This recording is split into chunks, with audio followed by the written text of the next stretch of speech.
Hello, ladies and gents, and good morning and welcome, of course, as always, to TradeGate Hub's morning market update. Of course, I am your host, Eliman Dambell, and thank you for joining this live session here today on the 7th of the 7th. 2021. Of course, guys, as always, please ensure that you do pay close attention to the description where you will find a risk warning of the session. But guys, that aside, of course, there is quite a lot to get through today. Of course, we know later on we will be seeing FOMC minutes here, or from the Federal Reserve, essentially showing us the accounts, the meeting minutes of last month's FOMC meeting. And essentially what this usually does provide is somewhat of an outlook into how the Fed does see the state of the US economy. And of course, we are expecting to see some volatility based on some of these decisions. Now, one of the markets in which have or has recently been moving as a result has been, of course, gold. We saw a week or so ago when we had the decision from the Fed essentially to keep rates unchanged, but potentially pushing forward its timeline. Towards the end of 2022, we saw the price of gold essentially fall to the wayside, dropping by over $100. Of course, settling somewhere around a floor of 1755. Since then, we have seen back and forth, of course, the markets falling, but recently rallying after we did see, and it's somewhat of a surprise, so we did see stronger than expected non-farm payrolls last Friday, of course, coming in at 850 versus 720,000 expected. And of course, typically this would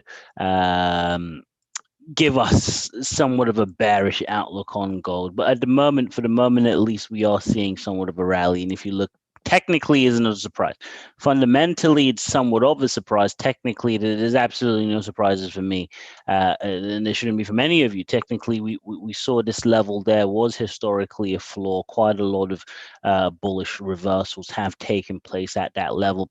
Personally, I believe we could see this heading all the way up to around 1820. You saw it already made an attempt for 1820 before being pushed back. I still believe we will see another attempt, potentially even by today, depending on what the FOMC minutes do reveal. Looking at the RSI, of course, we are at 48. It does look like it could be attempting to head towards around 54. And of course, if that does happen, that could create some opportunities for those bulls short term. I would say short term bulls, you're looking at a potential $15 move on the upside, looking for these types of moves to be recaptured. But long term, we know what is absolutely waiting for us at 1820. There's no ifs, ands, buts, or maybes. 1820 is bearish. 1820, clearly we have seen quite a lot of bearish activity. And that's not to say that will be the case once again, but there is a high possibility that could be the case just based on what we're seeing, and also based on the fact, looking at the moving averages, that 25 EMA has only just crossed over to 50. So the momentum is still somewhat pointing downwards. It really does depend what happens at 54. If the RSI is unable to breach that level, I do believe that momentum will begin to point downwards, and we may be heading back towards the 1700 areas. So that's gold, an interesting one to pay attention to, especially with today's FOMC minutes meeting coming out a bit later on. With Bitcoin, guys, this is not too much has been happening. Not too much has been happening with BTC USDs. We're seeing crackdowns from the Chinese government every other day, but generally it's just consolidating. And of course, after just from a common sense perspective, we saw the first 2-3 months of the year, Bitcoin absolutely rallied, climbing pretty much 30K. And since then, of course, the second half of the year, or the second quarter of the year, we saw it do the opposite. So from rising 30K to falling 30K, well, at some point, you need to draw breath. At some point, you need to draw breath, and it seems like that's what we are seeing right now. So if the first half was bullish, if the first quarter was bullish, second quarter was bearish, it looks like the third quarter is going to essentially be in between, with us having some consolidation into the crypto market. Personally, I believe it could be heading to as low as 23K, 29. I think it may go back to that level as well, but 23K is where I believe we could see this eventually hit before we do see the next real surgence. Even where we are now, if we're being absolutely honest, there is absolutely a lot of bullish pressure there. But will it be able to break past before even getting to 53? Look at where we are now. Would it even be able to break past this resistance of around 48? If it does, of course, the next one up will be 53 and so on and so forth. And of course, long term, guys, we do see the pressure upwards. We do see the potential for this to really rally. But the question is, when will it get there?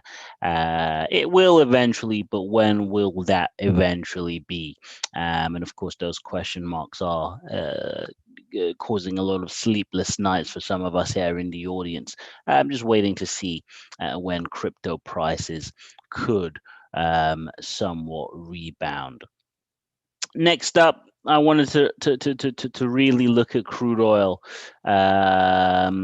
Crude oil, absolutely. Whew, look at that sell-off yesterday. Of course, crude oil selling off after hitting multi-year highs in recent days. Guys, what did I say a few weeks ago? Of course, for those of you watching the recordings that I do, at the moment, of course, we are having weekly sessions, or we're having 3 sessions a week. 2, of course, those are pre-recorded, and the one today, Wednesdays, are the ones that we are hosting live, and of course, it will be the case for the next few weeks.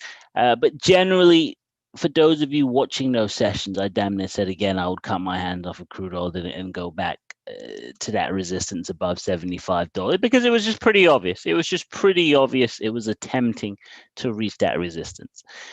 Now, this is where the case of obviousness has somewhat abandoned us, because we don't necessarily know where this is actually looking to go. Now, moving forward, this is a monthly time frame. Yes, 67 is clearly a resistance, which it's probably never crossed on a monthly time frame. So you're looking at a lot of bearish activity where we are here. Of course, the uncertainty is already starting to creep in. Could we see reversal? The only saving grace for those bulls in the room is the fact that the moving averages looks like they still have some gas left in the tank, especially if that 25 is able to go over the 50. That hasn't happened as of yet. If that is, we may see this guy's heading to $85 a barrel. We may see this heading to even $90 a barrel, especially with OPEC canceling its recent OPEC and its allies, OPEC Plus, I should say, rather, canceling its recent policy meeting. So we aren't getting so much direction from OPEC and its allies as of yet. And I believe until we do, especially in relation to the next few months, we will not really see. Because guys, there's over demand. There's a supply shortage at the moment. There is absolutely a supply shortage of oil. We're seeing inventories fall on a weekly basis.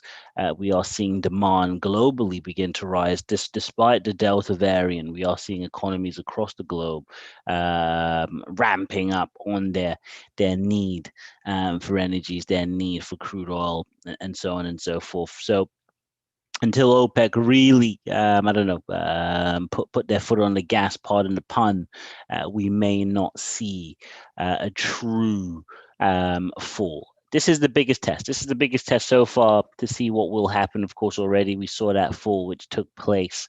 But what will happen from that point onwards? Will we see the reversal continue? Even now, you're looking at the RSI at 60, so it's still closer to being overbought. But where will it cease? Will it stop at 50? And if so, and again, this has to be looked at relatively speaking. So in the last few months, this 50 is pretty much oversold. So if it does hit 50, which technically is the halfway point between being overbought and oversold, you would assume it's oversold because it hasn't really passed that point for a real long time. So it'll be interesting to see how the story with crude oil somewhat materializes. Okay, guys, we're going somewhat at a relatively good pace today. We probably have another 10 minutes or so in us.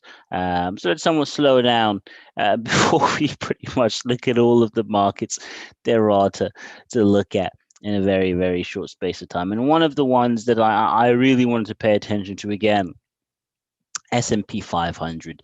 Guys, some markets that you look at, it's just very obvious what's going to happen. It was obvious the S&P 500, and we said it as brashly as this. We said it as brashly as this for those of you watching these recessions and watching these recordings. There was no qualms about it. There was no doubts about it. The S&P 500 was clearly looking at 4,300 and above. If you remember the session that we had a few weeks ago, targeting that level. It's absolutely broken that level now. Now it looks like we're heading to 44. So I wasn't surprised that of course came in the aftermath of that Fed meeting, I believe 2 weeks ago now, where of course the topic of inflation continued to somewhat be brought up now. And yesterday in particular, we saw somewhat of a sell-off across the board in the US, with the Pentagon essentially moving away from that Jedi infrastructure deal, which of course was initially won by Microsoft after contesting the contract with Amazon. But of course, due to the legal disputes, because Amazon believed that Microsoft only won that deal, that $10 billion deal, just due to the fact that, of course, the Trump administration did not take a liking to Jeff Bezos and some of his anti-Trump remarks and things of that nature. You saw some in the ranks as far as Amazon looking to take, or actually taking, legal action against this decision. And of course, the Department of Defense essentially just said, "Screw this." They essentially said, "Screw this. We're going to cancel the whole thing," and that's what we saw happen. And of course, we saw shares in Microsoft again, who was the winner, falling quite steeply in yesterday's trading session, and essentially took down the majority of US indices along with it. And of course, that was part of the reason why we saw that bearish move yesterday, but also first day of trading post 4th of July weekend. So a lot of action which was unable to take place on Monday. We just see traders reacting to some news yesterday as well. Now we're seeing somewhat of a rally again. This is a futures market, but with again the FOMC coming out later on, it will be interesting to see how traders somewhat react to the news that we are potentially going to get some more guidance or some more clarity as far as what the Federal Reserve is hoping to do. Personally, from a technical perspective, I feel like I've been speaking too fundamentally on this. Technically speaking, guys, it's probably going to continue to go, but let's just call it what it is. Sometimes it's not even a case of over analyzing. It's just common sense needs to be exercised, and if we are utilizing common sense, clearly currently at 68, so it's somewhat overbought, but this absolutely looks like it's heading to 76. If it's heading to that 76 resistance, which we last saw hit there on the 16th of April, you're probably looking at, I would say, probably not 4,400. You're probably looking at 4380, 4390, just on the cusp of that 4,400 key milestone there for the S&P 500. But look at the momentum. Look at long term as well. Long term, it is somewhat positioned differently. We are in the midst of a resistance zone as far as the RSI long term. We're currently 75.9, 76.6 seems to be that level. Could it penetrate? It hasn't done so since 2017.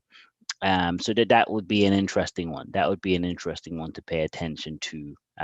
Before a drop, I do see a rise, and I do believe we may see this climb to as high as 4380, 4390 again. So it's definitely one pay attention to. But be careful again, just due to the fact that we are nearing a resistance. So even though it is potentially speaking likely to rise, you always need to make sure that you do have your eyes on the prize as far as making sure you aren't making impulsive decisions if you are going to be taking that trade. Guys, moving on. I will get back to indices there in a sec. Let's quickly shift to Forex. And there's no probably better place to start than look at that candle there on cable. Guys, cable again with this, I'll keep this very short. What I believe cable is attempting to do is get to 135. Look at where we are now, 38, clearly 43 is that resistance on the RSI. Yesterday you saw it attempted to climb higher, but where it climbed, we saw a lot of bears previously living in that area. Look at the moving averages. Look at the blue moving average there. That 25 EMA, of course, has recently crossed over the 20 at a 50. So the momentum as well, similar to what we saw with gold, is absolutely heading downwards, which is one of the reasons I believe we could be heading to that 135.17 floor. I don't believe it's going to break 43. I do not believe this will break 43. You might see some uncertainty, some consolidation take place where we are now. And I think eventually that would lead. These aren't the opportunities. Yeah, you may have some bearish moves taking us to 136, but I believe below that, like these are the moves traders are waiting for. Yes, you could have short-term bulls, absolutely, but I do believe long-term the bears are circulating. The bears are hoping to somewhat have a feast below 137. So definitely want to pay attention to, again, look at the moving averages, pay attention to the different time frames as well. It's always an interesting watch to have on your list as far as cable is concerned. That sentence probably made absolutely no sense from a structural perspective, ladies and gents, but I'm sure you understand what I was trying to get at there. Moving onwards now, I wanted to look at the UK 100 FTSE, of course, but let's look at Brent. No point, is similar to crude. Let's look at even dollar yen. Let's not look at dollar yen. I want to look at, what did I want to look at? We have the FOMC minutes this week. We have tomorrow, and on Thursday, of course, how can I forget? We have the ECB policy meeting. So it would be absolutely atrocious if we did not look at Euro USD, since we are going to have the minutes accounts for both central reserves this week.